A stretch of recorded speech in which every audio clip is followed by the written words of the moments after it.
गली से दिल्ली तक चलता है संविधान।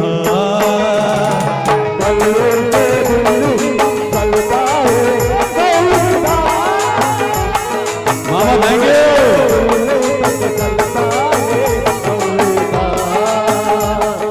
गली से ओके और गली से दिल्ली तक चलता है संविधान। कैसे कि बाइबल में यीशु का अक्स दिखता है। गली से दिल्ली तक चलता है संविधान। गली से दिल्ली तक चलता है संविधान। गली से दिल्ली तक चलता है संविधान।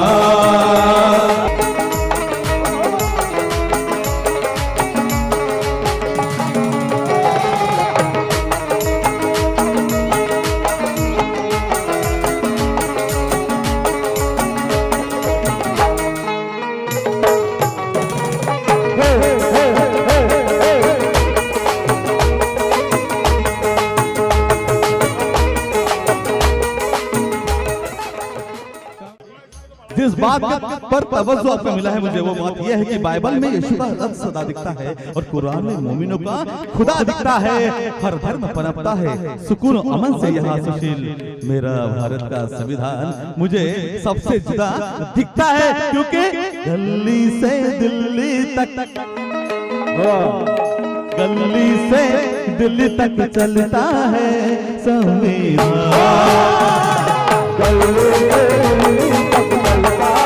हेलो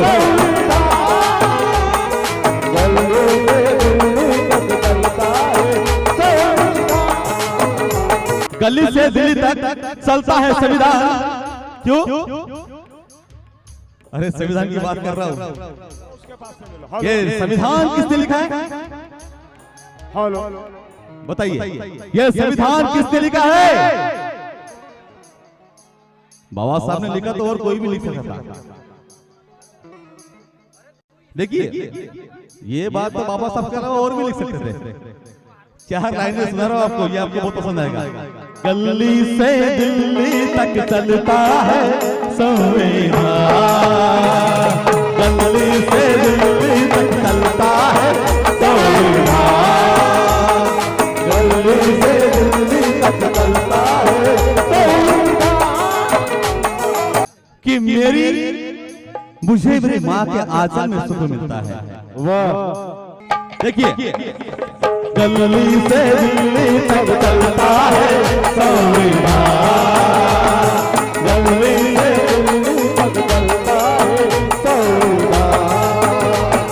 गली से दिल्ली तक चलता है संविधान। कि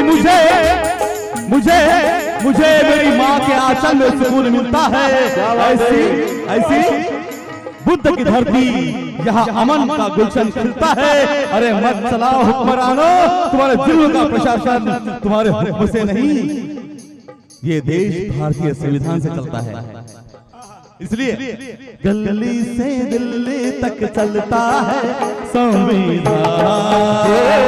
गली से दिल्ली तक चलता है संविधान।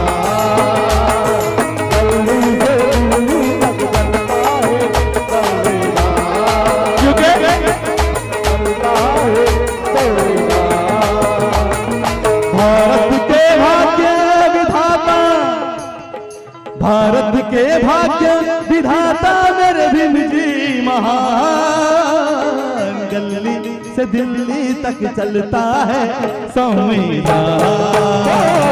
गली से दिल्ली तक चलता है संविधान। गली से दिल्ली तक चलता है संविधान। सुनो, भारत के भाग्य विधाता मेरे भीम जी महान। भारत के भाग्य विधाता मेरे भीम जी महान, दिल्ली से दिल्ली तक। स्टाइल का पैसा, थोड़ी स्टाइल में मार लेता हूं, लेकिन जमती नहीं है। लेकिन इसके बाद जमेगी सर। कैसे? गली से दिल्ली तक, गली से दिल्ली तक चलता है संविधान।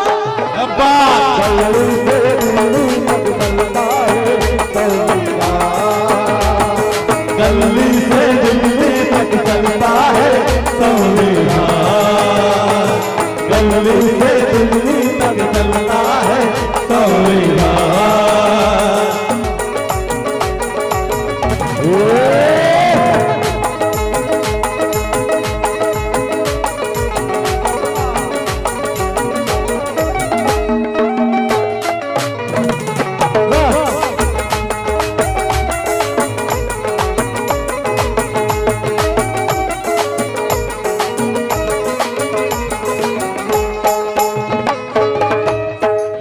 बाबा साहब ने कहा था कि जो इतिहास विसरता तो इतिहास लिखू शकत नहीं। सही बात है। जो इतिहास भूलता है वो इतिहास लिख नहीं सकता। थोड़ा सा प्लीज, जो इतिहास भूलता है वो इतिहास लिख नहीं सकता। हमें इतिहास को बदलना है, बहुत जरूरी है। नहीं बदलेंगे तो हमारे पैरों को नीचे जमीन तक छीन के लेके जाएंगे, हमें पता भी नहीं चलेगा। 2 गज जमीन तक नसीब नहीं होगी। ऐसे दिन आ सकते हैं अगर हम एक नहीं हुए तो। ये बात याद रहे। इसलिए कहना कहूंगा, दिन वो नहीं है जब चलते थे भरी दोपहर में पैर। दिन वो नहीं है जब चलते थे भरी दोपहर में पैर। मैंने दोपहर इसलिए लिखा भाइयों, क्योंकि अगर सुबह जाते हैं या फिर शाम को निकलते हैं तो जिन्हें वो शूद्र कहते हैं, यानी हमारे बहुजन तेलीकुंभी मांग महर संहार, इनकी छाया उन ब्राह्मणों पर अगर गिरी तो वो अपवित्र हो जाएंगे। ये बात याद रखिए। ये था अनुवाद। अगर आपकी छाया भी गिरी तो वो अपवित्र हो जाएंगे, इसलिए वो अपवित्र होना नहीं चाहिए। इसलिए आप दोपहर को निकलो। अरे मैं कहता हूँ जब दोपहर को निकलोगे, अरे आपके बच्चे भूख से घर में तिलमिला रहे हैं, वो कई आपके बहन की तबीयत खराब है, कोई मर रहा है, तब भी आप घर से निकल नहीं सकते थे। क्यों? क्योंकि अगर आपकी छाया गिर गई। दिन वो नहीं है जब चलते थे भरी दोपहर में पैर। अब तब सीना ताने भी, तब सीना ताने भी चलना था आसान, तब सीना ताने भी चलना न था आसान, तब सीना ताने भी चलना था आसान, तब नहीं था। पर अब गली से दिल्ली तक चलता है संविधान, गली से दिल्ली तक चलता है संविधान, गली से दिल्ली तक चलता है संविधान, गली से दिल्ली तक चलता है